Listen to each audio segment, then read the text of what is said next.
The format of the meeting, we'll have our introduction to our sponsors in a minute.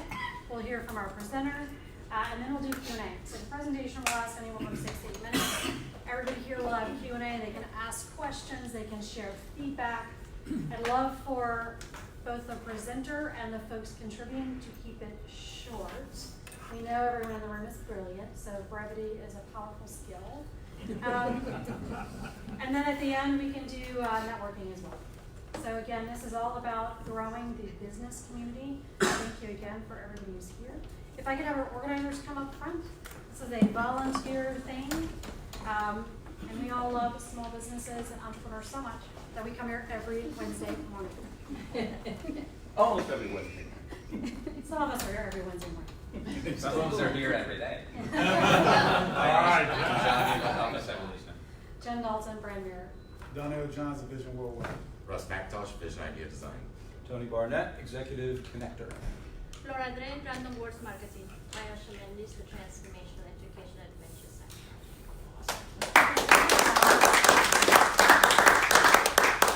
Center. Speaking of why John is here every day, he is one of our space sponsors. So John, please.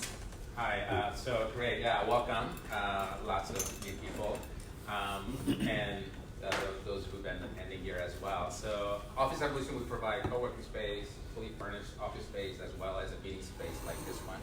And we like to, we just love 1 Million simply because we share a same vision, which is building communities. So you see building communities, you see building communities. And we do that because, you know, we think it's important to harness the collective power of the brain. So you'll see in a minute what that means. So if you want to learn more about building communities and how we help small business owners, or you want to learn more about collective power of brain power, talk to any of our organizers. Thank you.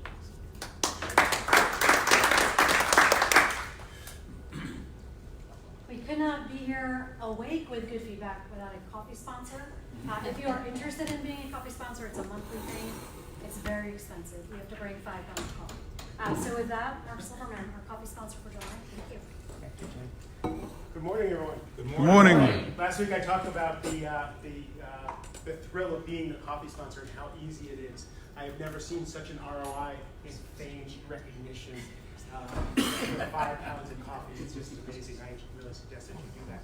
Today I'd like to focus on a podcast that I host called Mastering Midlife, How to Thrive When the World Asks Most of You. Today's guest, his name is Richard Pryor, not the comedian, because of course he's dead. But this Richard Pryor and his wife Barbara lost their son suddenly. He died. And the grief that they went through over a year or two was really immense. Well, what Richard's message is joy, is happiness, is connection. He is the happiest, most vibrant, most alive human being I have ever met, and he talks about that. So anybody who can get through something like that to reach joy and connection is definitely worth listening to. It's on my website, markjsilverman.com. Just go to podcasts, listen to Richard. Thanks.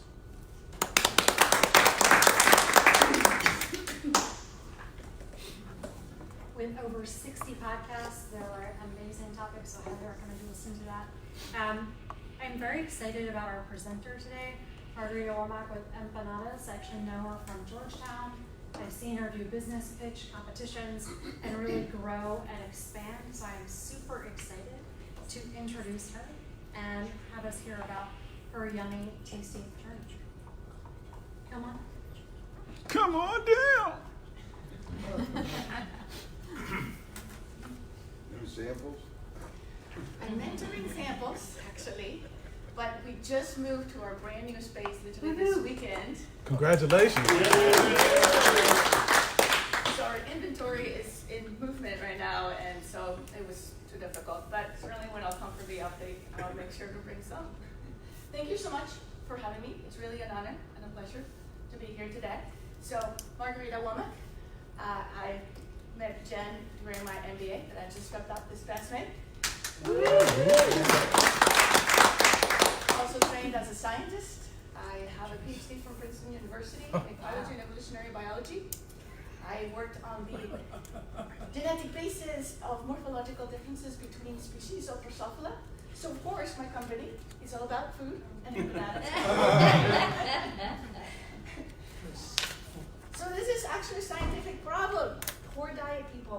It's a national crisis. About 3/4 of the American population are considered overweight or obese. Wow. Yes. It's, even though we represent 5% of the population worldwide, we have the great majority of the obese people in the world. And we tend to think as the main issue being the quality of the food, right? But there's many other factors. One of them is time scarcity. You've all experienced this. Yep. Right? You run out in the morning. Have you ever decided to just have a coffee rather than breakfast? Actually, did everybody have breakfast this morning? No. No? No? Okay, not bad, but not everybody either, right? Or did you ever just get fast food for dinner because you didn't have time to go shopping? We all go through this, right? Yes. And this is also a large factor in determining our diet. So I had this problem. Somebody very busy, very ambitious, always running around. I have 3 little boys. I was doing an MBA. I was crazy. Yeah. And so I didn't have time. But I wanted something that I could eat easily, but that could be healthy. It could also be delicious for me and for my family. So I started making empanadas. These are like Latin American version of a turnover. It's street food. So it's by nature portable. And it's actually very easy to customize so that I could have it all. Something fast, something portable, something nutritious, and something delicious. Wanted it all, I still do. So I came up with empanadas. So these are air fried with all premium ingredients, all natural ingredients. And they're small, just a couple bites. They can be ready in seconds in the microwave or the oven, and you can just run with them out the door. They're good for you, they're good for the kids. They pair just as well with a glass of wine as with a juice box. Did you bring wine? Speaking of, I'll bring the wine and the juice box next time. So what is the process nowadays? Because I started 2 years ago. I started out of an incubator kitchen, just moved now to my own factory. We make 5 flavors standard. I'll tell you a little bit more about them in the next slide.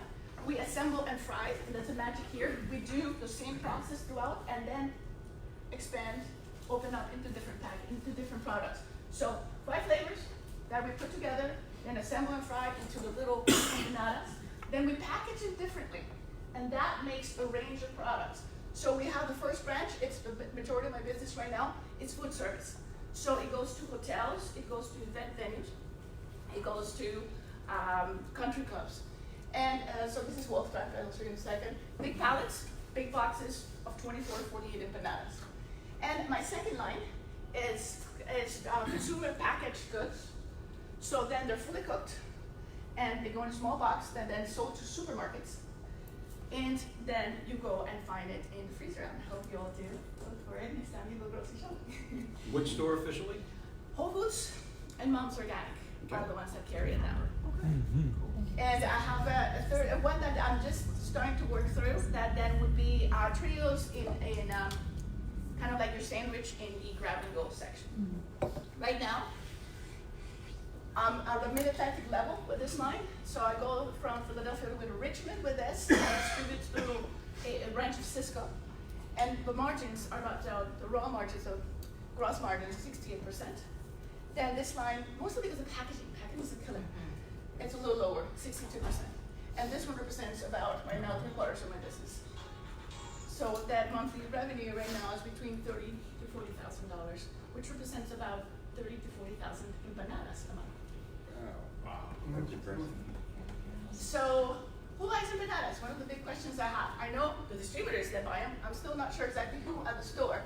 This one, again, the food service line, I know a little better who's buying them. They're great for events because they're great finger foods. So that's the magic there you have as ordinary. You have Congress as a... Congressional Country Club. Okay. Congressional Country Club serves them at the pool because it's something, again, easy. Wolf Trap here is one of the big successes this summer. They sell them at their concessions. So we made a custom-made one for them. It's spicy empanada. We also give them the side. We make plantain chips for them and chimichurri sauce, and it's been done really well there. They serve it branded too, which is great. Hotels will also have them sometimes for like their late night menu. It's been a good fit there too. And they'll have them in their concession stands also. Here, I'm not so sure. Whole Foods, I have 10 stores in the area, all of DC, a few Maryland, I'm starting to work into Virginia. All the Moms Organic, so all the way to New Jersey. And I'm looking to go regional with Whole Foods, launching 2 new SKUs this fall. Have you thought about going to the Natural Products Expo that's coming up in September? Yes, Okay. yes, Please. definitely. So let's definitely write that down, and then when she's done presenting, ask more as a follow-up. Okay, the big issue here, I'm looking to grow this line, is the branding, marketing is what makes it difficult. Brokerage out here is the part that helps me get more accounts. It's theirs before we're here, not so much here. It's something where the box makes a lot of presence, right? The story behind it, and getting people familiar with the product that's not, people know about empanadas. I think there's enough mass now. People think of them though as something they could get from a food truck or potentially on a farmer's market on a weekend. They don't think about something you can get in the freezer and have at home. So it takes a lot of education. Every time I do demos, then I sell what they sell in a month in a day. But I'm not sure exactly who's buying them yet. So as I mentioned, our new factory, this is my team here. We've gone from a single woman show to now a large group of people that work together. We have been 2 interns this summer. So our new facility is going to really allow us to grow. It's going to have USDA inspector on site every day to look over our production, and so that allows us to do different products, and that will be the top quality that's required by many of the stores.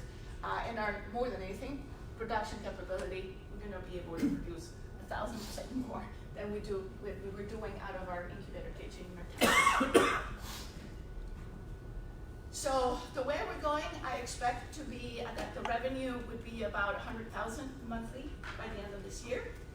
And I have new customers lined up. Costco, for instance, is one big one. With Whole Foods, I expect to be at national level within the next couple of years.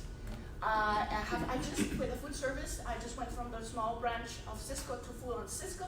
So technically, anybody in the nation could actually buy empanadas. At this point, I just got my first order from Cisco. Yay. Yes. So I expect to really be making this a very profitable company in the next few years. So,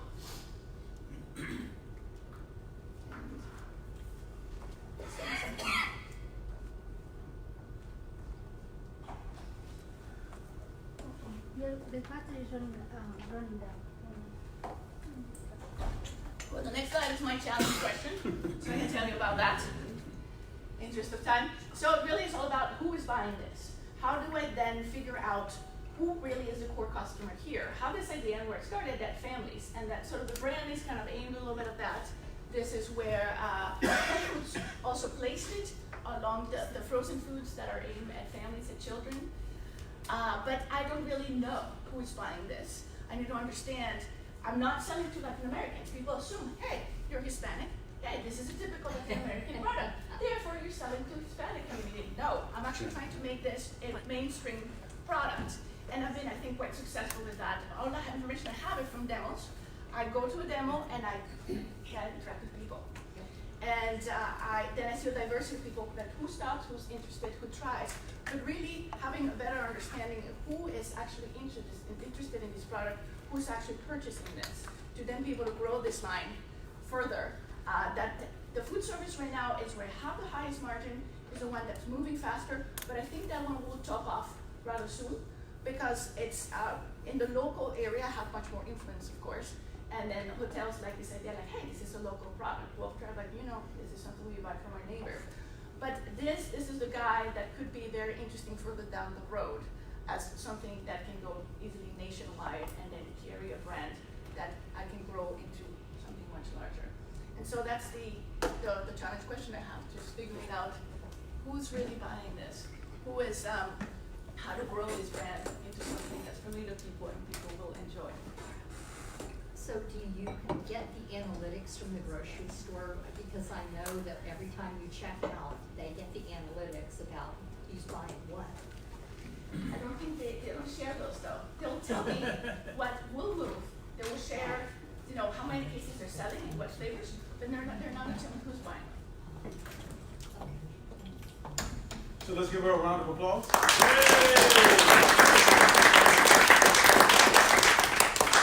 So before we get into the challenge, to answering the challenge questions, I want to make sure that we do something administratively first. I want to make sure that everybody checks in on our app. How many people do we have checked in? We're short 7 people. We're short 7 people. I know Some of who you in are. here who have not checked in. Okay, Everybody's in the car, so. What's the app? the 1 Million Cups app. Okay. Before we get started, I want to make sure that everybody knows that you have a piece of paper in front of you and a pen. This pen is to take down notes for the individual that's talking up here. Please write your name and your email address and phone number down, so if she can't understand your writing or needs to clarify anything that you're writing, please have that information there. Also, when you're asking a question, make sure the questions are where our presenter can receive it. Please be kind and ask those questions. Also, have fun and help her out. So who's first? Jeff. Great presentation, and also awesome business. One way you can, you're not going to get a big response probably. Put it right on the package with maybe a barcode or something saying, "Tell us about your experience," and you get 10% off the next purchase. Good idea. Thank you. Tony? So, right idea. I've had more time than the others to consider your challenge question over the past few days. So my thought was creating a loyalty program. And what you do is, yes, you put a message on the box or something like that. And what you do is you create a loyalty registration program. So what you do is, and you tie it in with social media like Facebook. But what you do is and it's going to take some investment to build this in on the backside of your website. But what people who like the product, what they can do is go on register. You have them fill out a simple demographics form. So then you capture what it is. And what you do is every time they buy a box, they can put it up there. And what you do is every 10 boxes or every 10 products, they get a free one. So that's the interest for them to keep registering. Now, as to Jeff's comment, you're not going to get everybody to do it. But then what you can do is just extrapolate from that, who's actually buying and who's recurring. And then the more loyal customers that you have, you send them gifts like an Empanadas t-shirt or things like that to keep them going, so they talk about it on social media. And then you have an advertising stream that starts pushing out the information to the people that they are sharing with. It may not necessarily be the American market, but you never know what it's going to be. Yeah, absolutely. Thank you. Ken? I just have a feeling that this has been done before, and I'm wondering if you have identified anybody to work with who has taken a consumer product in the food realm from 40,000 to nationwide that you can use as a model. I'm not sure Ben & Jerry's is the right model, but Ben & Jerry's is the one that comes to mind first and foremost, the little ice cream store in Vermont. But these are all problems that have been solved, and not necessarily. Do you know anyone? No. If I did, I would give them to you immediately. I was just curious if you were looking. I've been looking, and there's definitely consultants out there. The problem is always, But at your profit rate, you ought to be able to pay for somebody. soon, it's true. Very soon. Thank you. Connie? Well, I was just gonna ask you about the Natural Products Expo. So do you have a booth there, or are you gonna just walk around there? Or? So we're still debating what makes sense. I'd rather have a booth. I'm trying to see if I can share people because it's so pricey Yeah. to be there, but I think it'd be great exposure to actually physically have product there. Have you been to it before? I have not. Okay. I was. They've got about 3,000 vendors, and usually by now you have to have already gotten your booth I just started getting the emails. for registration. For registration, yeah, and we're already talking about the Expo West next year. Yes. Yes. In March. Jen?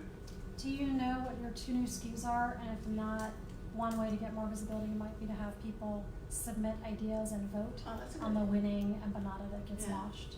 So it's chicken and beef because those are our best sellers in food Okay. service. It's mostly because we require that USDA inspect the facility to be able to produce them or sell them really packaged. So that's finally going to be in place. But those sell twice as much as any of the others. So, but I'm also thinking breakfast is a big need. So I might do those next. Martin? Yeah, I do have a question. So why do you want to have that? What do you want to know, and what are you going to do with it? So you want to know who's buying your product. What kind of information are you really looking for? So who's buying them, why are they buying, and what problem is it really solving for them? Is it really what I think it is? Is it what it's solving for me? Or is it something slightly different?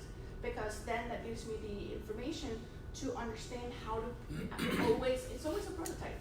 Always ways to make it better and make it fit better the people that are interested in it. So is it really there's some vegan people that are really interested in it, and I have a vegan version, right? So is it that there's not enough vegan snacks? Is it something that people are really eating at lunch? Or is it something that they're giving the kids a snack after school? Is it something that people are eating late at night because they went out drinking, they don't feel like they want something to eat before they go to bed? When is it that people are eating this and why? And what are they looking for in it? So that I can always make it better. So that's the interest. And of course, think of like, well, what kind of packaging should I use? Should I do a family pack? Or is it just like one serving is the best? Is the color, the branding? Thank you. Our model to know. So always looking for ways, information that would help me improve the product. Is it something that would do well at a Safeway or at a mainstream supermarket, or is it something that's just going to thrive at places like Whole Foods and have a completely different kind of buyer? Is it going to be an East and West Coast kind of aspect, or if I go to Omaha, do people like it in Omaha? I doubt it, but I'm just guessing. So I like hardcore information to test this hypothesis. Any more questions? Where are you Located, so my factory is now in Rockville, and growing slowly through different stores. I don't sell directly to people, so retail. No. Brian? You just mentioned wanting to, whether you could possibly go more mainstream with things like Safeway and stuff. How does your product compare price-wise with the national brands that are loaded up with embalming fluid and God knows what else? Like, how do you compare price-wise to be able to compete with that? It's a little bit more expensive. That's part of the problem. So if you go, head to head with something like Totino's, that will be kind of along the same space, right? But you can set yourself apart for the natural ingredients versus the... Exactly. Okay. These are real ingredients. These are fresh vegetables and meats. Tom? Tom Shack, along with Foster, your new factory, how much capacity do you have in it, and how much have you built into it, or your future plans for being able to deliver all these fabulous orders you're talking about, with the trajectory going like that? So I think it will let us grow quite a bit. We're still gauging exactly what our capability will be, but we have new machinery. We went from something I started with plastic molds. Now we have extra machinery that we bought with the factory. We expect to be able to produce 100 times more than we did now. So I was operating actually out of a 6x8 space, and now I went to a 3,000 square feet space with walk-in freezers and everything you need. So I should be able to grow significantly from there. But it's true, whether I can actually cover nationwide from that store, we'll have to see. It's likely that we'll have another intermediate step in between. Jen? I think you and I have talked about this before, but are they gluten-free? So these versions are not gluten-free. The one that's on the shelves right now, I'm working on a gluten-free version, Okay. and I will at some point launch, because about a fourth of the people that work through them don't try them because they're on a gluten-free diet. Have you talked about or thought about figuring out how to get into school lunches? Yes, I have. Yes, I'm working on that. I can tell you some more about. Go ahead. Hi. It strikes me that a lot of what might be affordable right now may not give you a scientific, data-driven view of where you want to go, like answer your questions. But have you, maybe you've already done it, and I'm just repeating something you've already done. Have you actually invested in a little bit of market research or focus group study work? I have not, and I don't know how to. I'll give you a contact for someone who runs a business like that, and she can give you some information about what they can do for you. But a scientifically run market research may be a good investment if you want to start thinking about how you take the next step. It may not be as expensive as you fear. It might be a good investment in your business. So I think it's hard to find consumers when you're one or in some cases 2 steps removed. Yeah. And relying on people to answer surveys and stuff you're gonna get either people who really know you, or really don't like what happened to them. And everything in between is gonna be hard to grab, without someone who does that for a living, so. That'd be wonderful, thank you. Okay, no problem. Russ? You mentioned the stores you're in is like Whole Foods and Mom's Organic. Are you going for the high-end supermarkets? Because my family, my wife is Latina, and we shop at a lot of ethnic Latina stores. Have you thought about venturing into those? So actually, no, because there's products there that already compete. Right. And in fact, it's funny, my product it's modernized. It's slightly different than your standard Right. empanada. Okay. So that some Hispanic people find it that kind of funny. Gotcha. Yeah, and so. It's Americanized. It's Americanized, Yeah. absolutely Americanized. Yeah, but the higher end stores have the advantage of they're extremely supportive of local, and then you have people that shop in a different way. But I want to get at some point into regular supermarket stores, but not necessarily the small end ones, because then they carry their own version. Miles? All right. Marisha Valentina, have you thought about having a little store at your factory site, so you kind of also have some direct I have interaction? something further down the road. This retail is such a different animal, Yeah. but it's true at some point. It's a small one, so you kind of have an idea what's selling and not. And also from your orders that you're getting, have you made like numbers on what are you getting orders for what flavor? You know, when they send you Yes. in the orders. That I know. The meat and the chicken, definitely. But then I don't know who's at the other end ordering them. Right. Yeah. Jeff? I have a question for you, and that is, why do you care who actually buys it? If you're going through these folks right here, they can give you, I'm assuming, high-level information about what's being ordered, what's not being ordered. Maybe they could do the survey to their people saying, hey, use them as a partner. Because you could be spending a lot of time trying to figure out who. You know, you're a hotel and you order a bunch, you serve on certain events, and I have access through the broker, I can find out who the salesperson was, and I can give me access to the client, and actually go on client visits with the broker and salespeople. So I would go visit with them and hang out in the kitchen with the chef and tell them my story and look at the product. And but it's very different to buy a big thing and serve for one event and then might order it again. Versus here, who's actually somebody shopping at the grocery store that grabs it. And that information, I think, will be key to understand how to grow this product beyond the Metro DC area. And so that's why I'm after that. They can't help you. The stores, no. They tell me we sold to Whole Foods this past month 20 cases. And I might be able to break it down to which stores, like which Whole Foods sell more. But who is actually shopping at Whole Foods and getting them off the shelves? They can't. In other words, Whole Foods can't come back and say, we'll help you promote. We won't tell you the name because maybe privacy information or privacy restrictions. However, what else can they do for you? You can ask them, what can you do for me? Instead of what you can't do for me, what can you do? That's a good idea. I'll just ask him after to answer this question. Yeah, sure. Tony? Thank you. This is a sideline to the overall identification of who is actually buying. But you mentioned briefly about the farmers markets. And do you have the infrastructure done, marketing in place to start having people attend or have booths at the farmers markets that are selling your product there with the packaging out so they can see that, hey, if you like this, you can buy it at the grocery store. Because then what you can do is at that time point, you can capture their information or give them a card that they can go use online to start a loyalty program, registering and stuff like that, and capturing that. Where did you learn about us? How did you learn about us? And click on this to share on social media.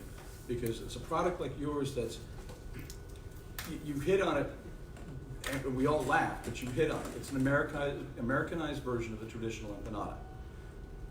People who don't typically try or experience most Latin foods beyond what they know about Taco Bell and the others don't know enough to try something like this, and it's a different category of food. So you're going to hit several different markets, and when you're at these organics, the farmers markets, having an organic product like this will grab their attention. People, if you price it right, will buy one or two because they want to eat while they're there. they like it, and they have you have cards that can hand them out that can start that process of registering them, and then you can start capturing who they are, and you can just give the promise of we have online coupons. Once you register, you can get online coupons. You get it, yeah. Yeah. That's a good idea, thank you. Can I, so I'm still trying to connect the healthy food. I thought in your first slide you wanted to talk about broccoli and I end up with a processed food. And that's still a little bit of a disconnect in my mind.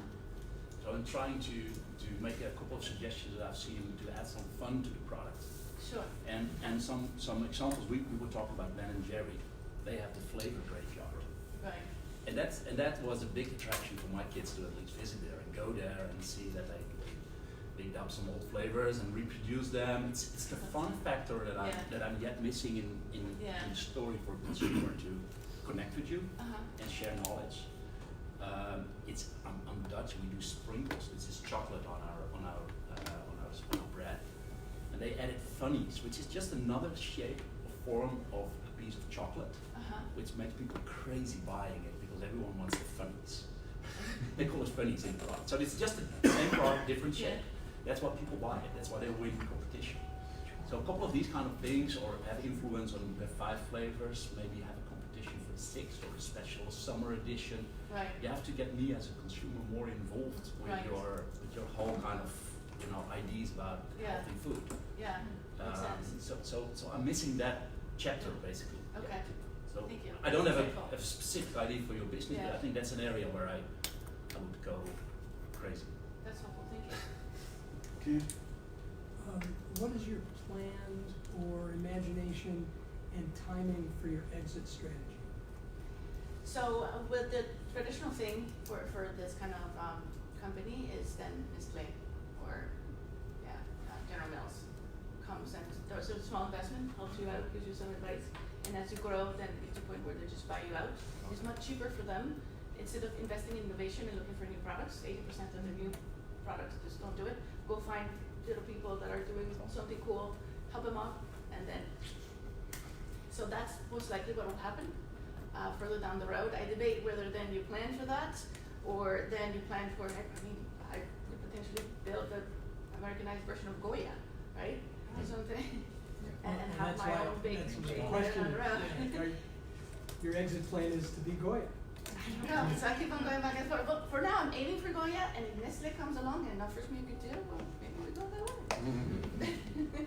John? Yeah, I had 2 questions for you. Are you able to go to like Whole Foods or Mom's and actually sit in the aisle and hand out samples? Yes, I do that often. Okay, you didn't mention that. I think that's a great way to get, obviously, interact with people and ask them the questions. Yeah. And then the next part of it was, do you, along those same lines, because you are local, are you doing any like festivals, fairs, where you actually can go, for $1,000, go at like a Taste of Loudon or something and hand out, obviously try to make some money that day, but obviously be able to connect with the local market even more so. And then the last thing is that the only size packaging you have? Right now, yes. So there's 3 flavors. So the 3 vegetable ones, and the meat ones will be coming out in the fall. There's 6 small ones. I'm thinking of going 8, and then potentially for when I do Costco, then have a family pack. Yeah, I think size. This pack is not included. That 6-pack isn't? I just think if you're targeting families, you want a family size. Agreed. It might. I don't. How often do people go to grocery stores? Now I know there's deliveries and things, but if they can buy one large box and have them always in the freezer or fridge or whatever, it helps a family in terms of managing their food. Right. Where you buy one box and it's over, am I going to go to the store for $300? But at the same time, this is if you're trying something new. This is easier to buy. I get it. Big bag. No, I'm not. I get it. Everything's a challenge. I understand. So are you part of the Hispanic Chamber in Montgomery County? I have not. So they have a huge event every year. So maybe you can attend. I can introduce them. That'd be wonderful. Thank you. Brian? Do you have much of a budget in your marketing for telling your story? Because it occurs to me that you are a great story to tell, and people would really, really like to hear that. An impressively educated woman who identified a hole in the market and said, I'm going to go out and I'm going to fill it. That's a great story that people, mothers of young children, things like that, people would really connect with, and that would, to me, bring a recognition in the grocery aisle, like, oh, I know her, I'm going to try that. Just to be able to tell your story. Stories resonate with people, especially when they can identify with you. Yes, that'd be great. I have started thinking about that a little bit, and I'm not sure. Maybe I should talk to you. I'm working on it myself, but it just seems to me that it would be a differentiator between you and the big name embalming fluid guys. Sure. That not only are you a likable person, you have a better product. True. Yeah. Thank you. It's definitely something to work on. One last thought with regards to the current market packaging. One of the things that you might want to market to is office employees, office workers, because they're always looking for something that's a simple package they can take, throw in the microwave and have for lunch. And that is a very interesting market because of the fact that office workers are always looking for something fast and easy. They don't always have the budget or the time to try and go out and eat. And I think if you target that market, what will happen is that they'll start buying it as they have kids and the like. They're going to start buying bigger packages. So maybe the family pack is not necessarily a bigger package with a dozen empanadas, but maybe package where you get 3 of those boxes bundled together. Right. Because then you have to think about shelf space and you have to think about marketing from where the stores are going to put it and stuff. And selling to convenience stores.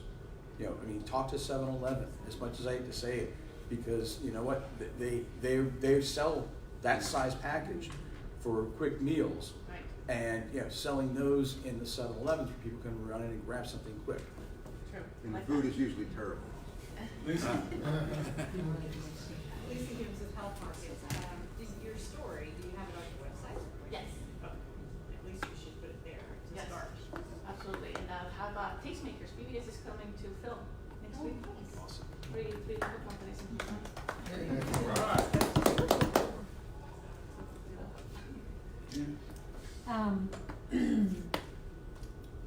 Are you looking at, or do the brokers look at places like a Starbucks or Pete's Coffee?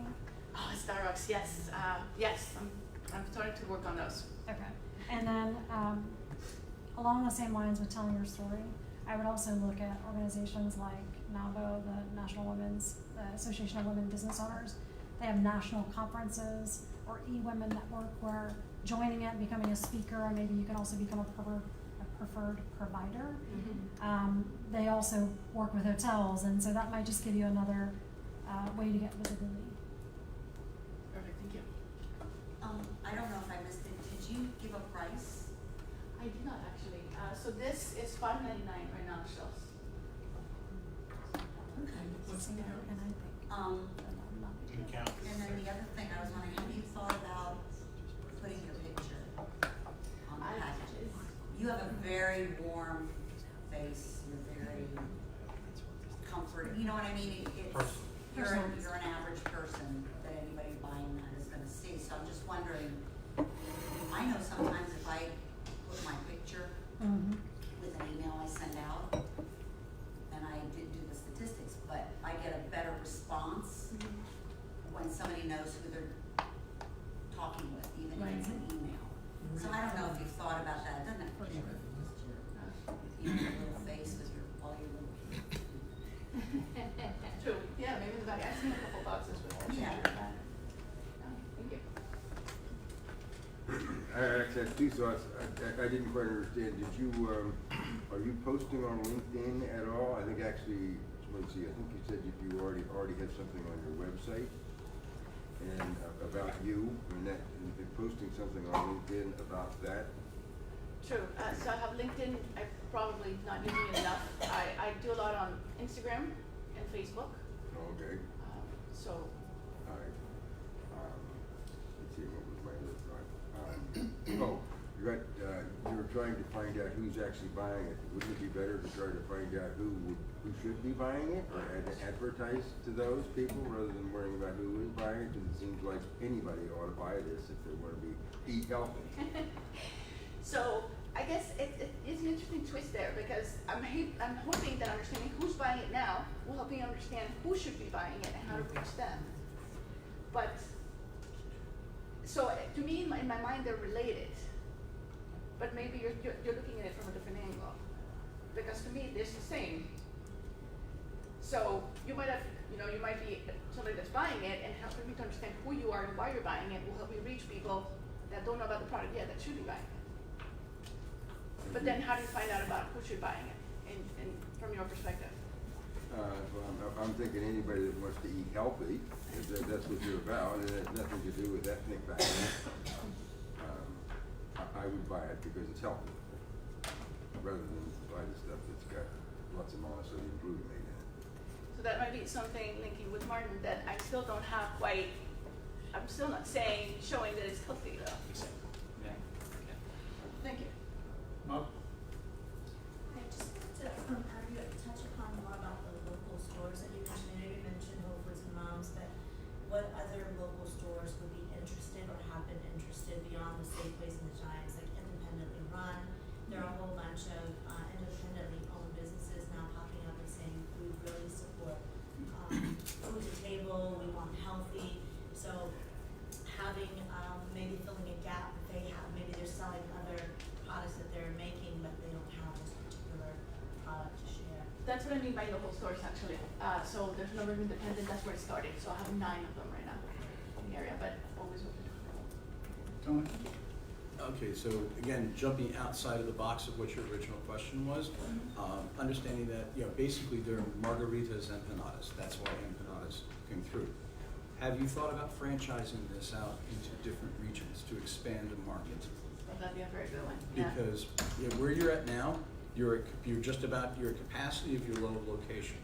You have the proven ability to say, I can hit this kind of volume of revenue with this little space per production, given the equipment. If you think about selling franchises into other markets, you can then sit there and tell Whole Foods, look, we're opening up production centers in the Northeast, we're setting up production centers in the Midwest. And you can centralize them around where Whole Foods is and become maybe you have them partner with you, and work with you to sit there and grow those additional franchises. Because a franchisor or a franchisee, one of the things they want to know is that there's already an existing market for when they set up and start producing. That may be worth the investment. Agreed. Yeah, I've considered doing something like it with like Chipotle kind of stuff. Yes. And you would have a bar and then choose your ingredients, finish it. Well, not even just that, but I mean, for instance, for instance, you're selling to Whole Foods around here. Let's say someone from marketing at Whole Foods sits there and says, all right, well, is your production up high enough that we can start transporting these or shipping these to the southeast or northeast regions? Knowing how the process works, they're looking at the cost to transport. Yes, it's not that expensive, but if you have so you mean the production itself? Yeah, production. Franchising production facilities. Right. So that it's a low investment for the franchisee, but now you get to expand your market into another region, and your buyers are sitting there going, yes, great. Now there's multiple centers to deliver from. Makes sense. So we have time for one more question? 2 thoughts I want to put for you in terms of getting the story out and finding a well-trodden path. So Amy's Kitchen sounds to me a lot like the path you're on. They started, it was probably about 20 years ago, filling a niche that wasn't being filled in a healthy food approach to the market. They started in local health food stores. They got distribution through, I think it was Tree of Life at the time. It was exclusively the distributor to health food stores. And they grew that brand, and now it's in all the nationals, right? They have done a lot of documented work on their model, so you may be able to very easily understand their story, how they got started. It is 20 years ago, so there's kind of different tools, right. But the path they took seems to me similar to the path that you're on. Very So true. that's kind of the first thought. The other thought, in terms of getting your story out, you've got a factory in Maryland, so you should talk to TEDCO, which is the Maryland State entrepreneurial organization. Okay. They spend a lot of time and energy trying to get Maryland businesses up and running. CIT is different here in Virginia, but kind of along the same path. And then I think Jen said this, but women's entrepreneurial groups and being like a spotlight speaker or being really highlighted there is another really good way to get your story out. And then non-traditionally, reaching out to folks who are trying to get the Invest in Women stories out there, like Elevest. Okay. You know, those are places where you can start now and then hope to get the story rolling over time. Great, thank you. I have broken all Let's give Margarita a round of applause.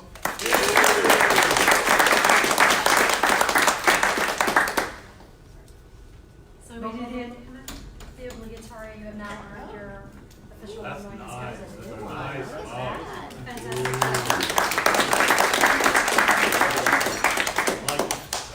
that? Thank you so much. 96% or 94% of small businesses never break 100,000. So for you, annual revenue, so for you to be so successful is phenomenal. Thank you again, I appreciate that. Next, we're gonna have an update from a past presenter. And to bring it